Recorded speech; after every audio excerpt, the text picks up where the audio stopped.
And Bitcoin, it already had an explosive parabolic move earlier, and I expect another one throughout early to mid 2026. But yeah, I think they're still trying to figure out what is this thing. Is it battle tested enough to really convert a lot of capital into it? Is it serving the function as a store of value really, or is it still a speculative thing? And so as they kind of grapple and understand the concept of Bitcoin more holistically, which does take a lot of time, I think we will start to see that conversion rate and adoption of it as a useful asset as it was intended to be more and more quickly over the next few years.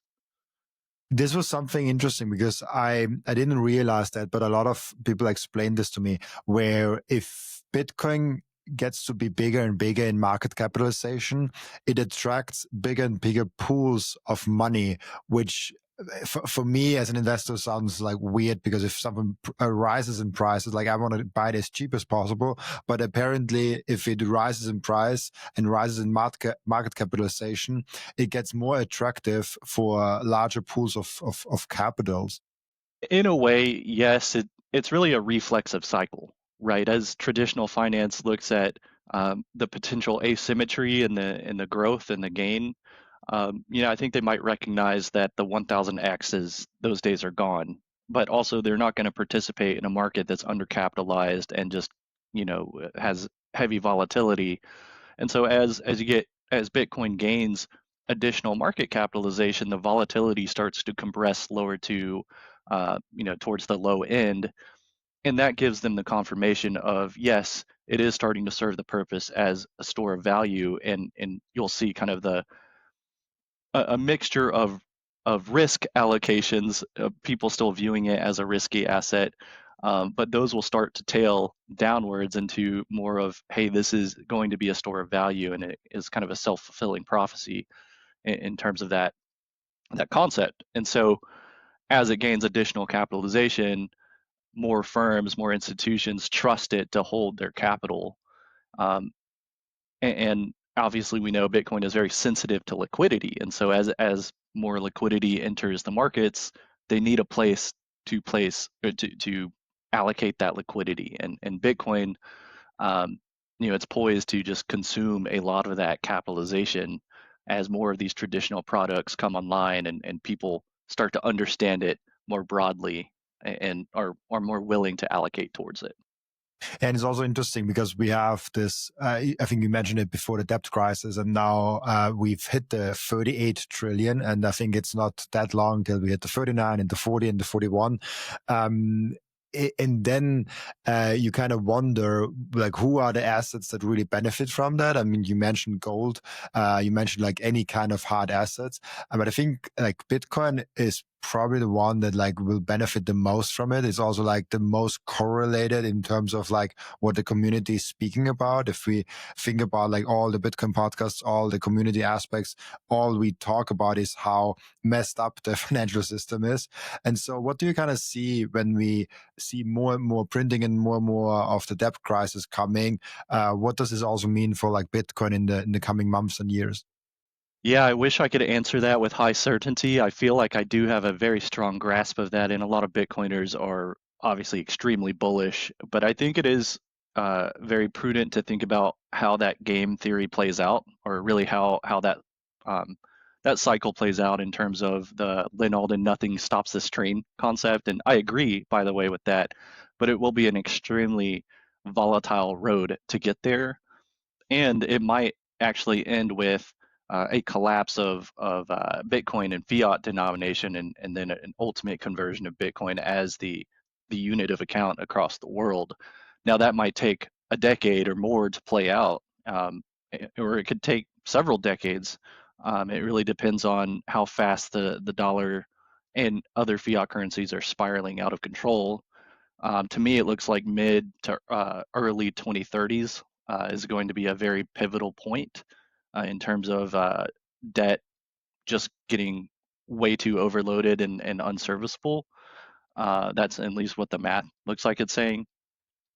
But the way I am kind of theorizing on how this plays out is you've got the US who is deficit spending out of their mind. You've got debt just growing to exponential levels where at current rates, and even if they drop them, you're starting to see the mechanics of interest rates and liquidity, and then the use of USTs as a risk-free asset, the real rate starting to blow out. And basically, foreign governments, foreign central banks are looking at USTs and saying, well, these aren't going to yield the, in real terms, what we need uh, to slow the growth of inflation or really, to anchor our economies to. And what will happen is, and we've already seen this coming into play over the last 10 years, where USTs and foreign central banks as a reserve asset have declined significantly from around 75% to today it's around just over 50%. So what that means is the dollar is losing its dominance in terms of being a reserve asset. And as it starts to decline, and we have many empirical examples of this, by the way, with the pound, the guilder, even as far back as Rome. Whereas your reserve status starts to decline, you're stuck in the space where you've got extreme debt load that's unserviceable, and you essentially have to either default on that debt through not paying, or have like a structured bankruptcy, or you have a massive print, which is like Larry Lepard's big print theory of you just devalue it all at once. And Luke Gromen also talks about this. But essentially, what that does, it's gonna wipe your economy, and you're gonna have some really tough times. And as you lose reserve status, you can only do this like this heavy printing as the reserve currency. So once you lose that status, you no longer have the power to print and really export your inflation across the world. Eventually, everyone, and again, we're seeing this with foreign governments, they're saying we don't want your debt, and they're going to convert to something else. So I say all of that because what seems like will happen to Bitcoin price, at least in dollar terms, is it will bubble up and continue to grow in fiat denomination. And then people, just like what they're doing with AI and with a lot of these tech plays, is it's going to convert a lot of capital into it, which is a good thing because it's going to increase adoption. But then you will see as the U.S. starts to um, not be able to manage its debt and its economy will have to contract, that default will happen through a hyperinflationary event or a depression style event. And in that credit has to get wiped completely. And I expect like 50 to 80% of the credit will just get cleaned out, and your economy is going to contract. And what that means is in fiat terms, Bitcoin is going to collapse down too. However, in the event where you have a currency collapse, people search for scarce assets. They're going to go to gold. They're going to go to other assets that are more neutral. And Bitcoin, obviously, we know is the most liquid, most available neutral asset. So they're going to go to Bitcoin. Um, and so as it collapses in fiat denomination relative to other assets during this devaluation period, uh, Bitcoin is going to hold and then gain significant purchasing power compared to other assets. It's almost like the big short all over again, where now Bitcoin is the bet against the system. And I mean, it's not just it's a different kind of a problem, but it's similar in nature. Do you think that there is, because there's like those two theories that we gotta like slowly ease into it, and then there's the gradually then suddenly theory where we all of a sudden, like, I think I had Parker Lewis from Gradually Then Suddenly from the book on, and I asked him this, like, what is the trigger? Like, when do we know it's actually happening? And he says, like, one of the G3 nations has to hyperinflate. So like the euro, the dollar, or the yen. If one of those three nations hyperinflates, like it's all over. How do you look at the kind of the concept between what can trigger such events in the end, or is it maybe like we easing more into this problem and then like going there? Yeah, I'm very much in agreement with the gradually then suddenly theory. We've been seeing the gradually take place really since 2008, and I think we're moving very quickly towards the suddenly piece within the next 5 to 8 years. Um, you're correct. A lot of what's been happening is actually mechanically between the U.S. dollar market and treasuries, and also the yen market, where Japan has been a black hole for capital, and a lot of funds have been leveraging up, and we call it the yen carry trade, where they got very cheap yen, and then they could run the basis and leverage the carry, the difference between rates in the U.S. and a very cheap yen. And so all of that is now created this structural problem where so much capital is invested in this deal. And actually, as we see Bitcoin's price kind of decline over the last really weeks or so, and month since we've seen U.S. rates come down, is a lot of that carry is starting to unwind, and they're trying to reposition and figure out, hit targets on the discount rates of bonds and their value. So every time you saw the rate cuts for the last few times, you saw treasuries, the market rates blew up. And then that's the yen carry trade. Essentially, a big piece of that is the carry trade unwinding. So what that means is, as you continue to run rates lower, at least by kind of artificially through the Federal Reserve mechanic, uh, the yen is now stuck because Japan is in a place where they can't really lower rates. They don't want to lower rates. In fact, they're increasing. We saw them increase for the first time in the last 12 months, and they probably will need to increase again, is my expectation at some point. So that's starting to break the structural system. Now, the question is, as the US lower rates, if we keep going lower, obviously that's going to spike inflation over time. And so we're stuck in this place where do we have this structural blowout between this carry trade, which is going to where a lot of this credit is, and then it just gets wiped, and you have a bunch of hedge funds and essentially a systemic banking collapse? Um, or do you just try to run it hot and hope and just try to band-aid everything? um, and I think they're going to try to run it hot, but at the same time, things are starting to get wobbly here, and there's cracks showing in the system very quickly. So yes, it's been gradually building up, and then there's going to be a sudden crack. The question is, can the U.S. Uh, how much longer can we do this type of printing where we are the reserve currency, um, and basically and export our inflation and debt to everyone? At what point do foreign banks and countries look at us and say, no, we don't want your debt anymore? And if essentially that's the nail in the coffin for Treasury reserve status. Um, and all of that ends, you don't know. Is it going to end with a depression or really an extreme inflationary event? Either one is a painful scenario in that case. And in the past, this usually ended up of like there is one strong superpower, and at some point it goes down, like the Ray Dalio kind of theory, and then there's a new superpower kind of emerging from that. So is it possible that when the US loses their uh, reserve status, that just another power like grabs it, and like then we go in those those cycles all over again, or might just be Bitcoin an end to those cycles, or is Bitcoin just another gold, and we will have maybe China come up, and like something else comes up in outside of the US? It's a good question. The problem with what's happening right now is, in the past, we didn't have such a globalized system. So whenever Britain went down, or really, when Portugal went down, Spain was there to take over. When Spain went down, like the Dutch, or I can't remember the exact, lineage of all the European change in reserve, but it happened 5 or 6 times, and then preceding us was Britain. Well, now we're such a globalized economy that this whole debt situation is not just a U.S. problem; it's an everyone problem.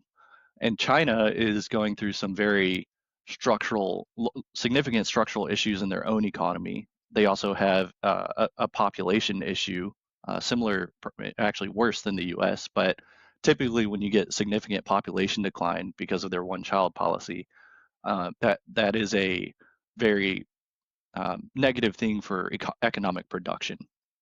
It also increases the wealth gap significantly. So China is not really in a place to become the immediate um, next, I guess, successor for a reserve currency.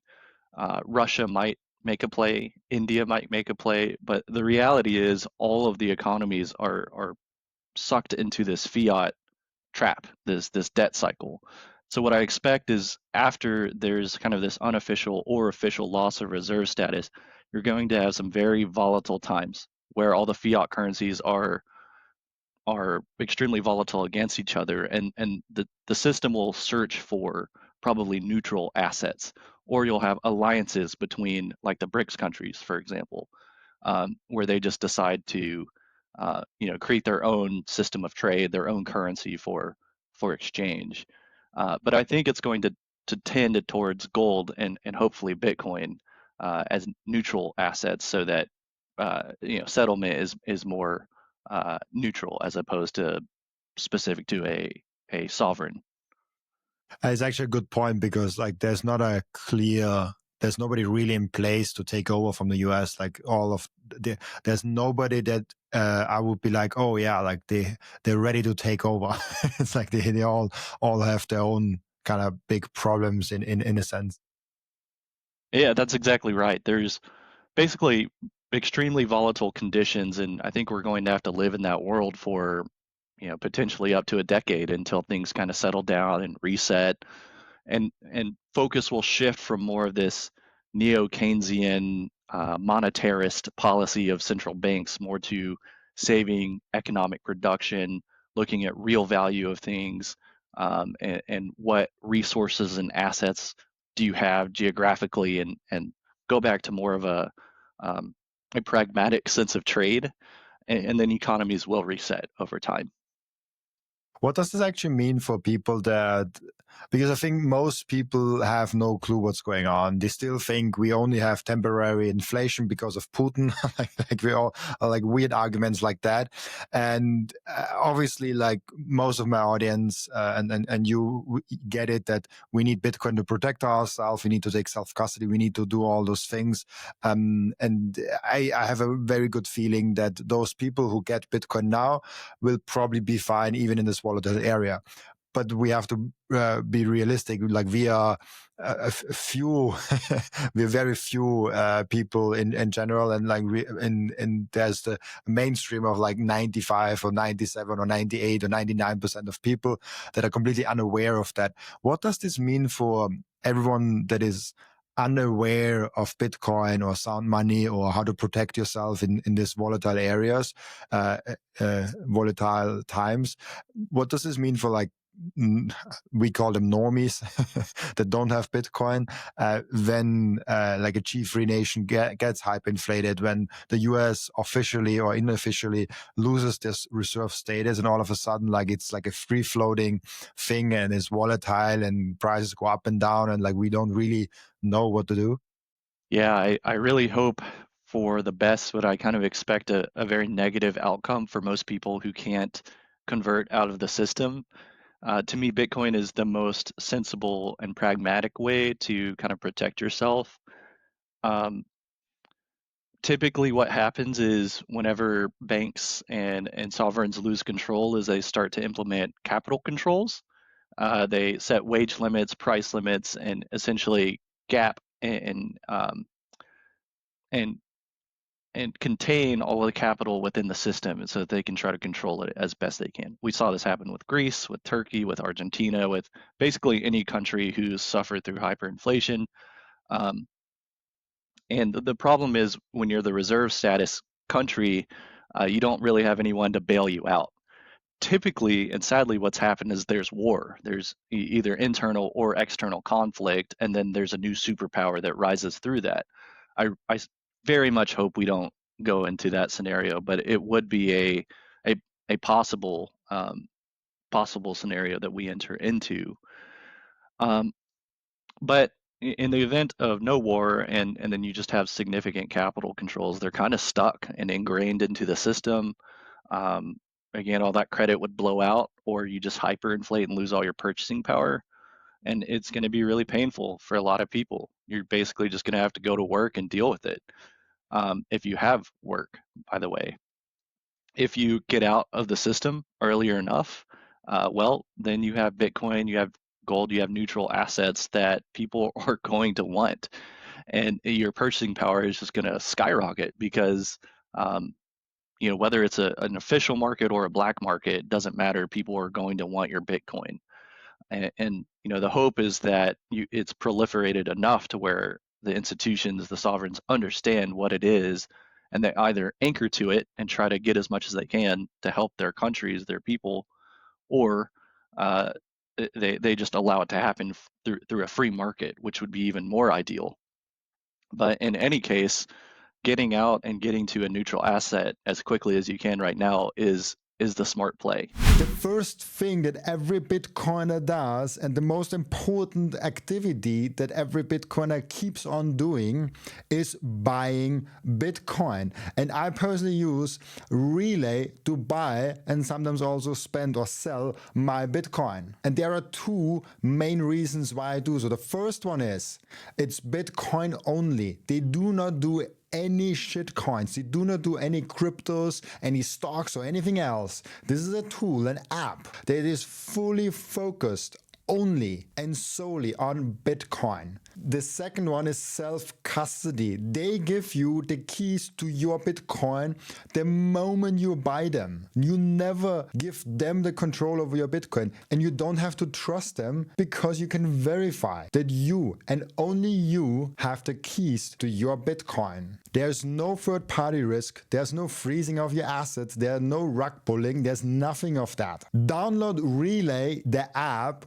on your phone, or go to relay.app on your browser and use code Robin to save fees and get cheaper Bitcoin. I want to tell you about something very special to me. It's called micro-seed. If you hold your Bitcoin in self-custody, and you should, you know how critical it is to secure your seed phrase. You should not have them on paper. You should not have them on anything else than titanium. With micro-seed, you can engrave your 12 or 24 word seed phrase, the entire seed phrase, onto a 1-inch small washer. Yes, just one washer. All 24 words on that one washer. You can hide that thing everywhere. And even better, you don't need to buy a new kit every time you have to get a new wallet. You can make unlimited backups because microseed is not selling the washer. Microseed is selling the device that stamps the washer. So you get the full kit with the device, with the washers, with the hammer, with everything you need to get started today, and you can make with that unlimited amount of backups. Go now to microseed.io.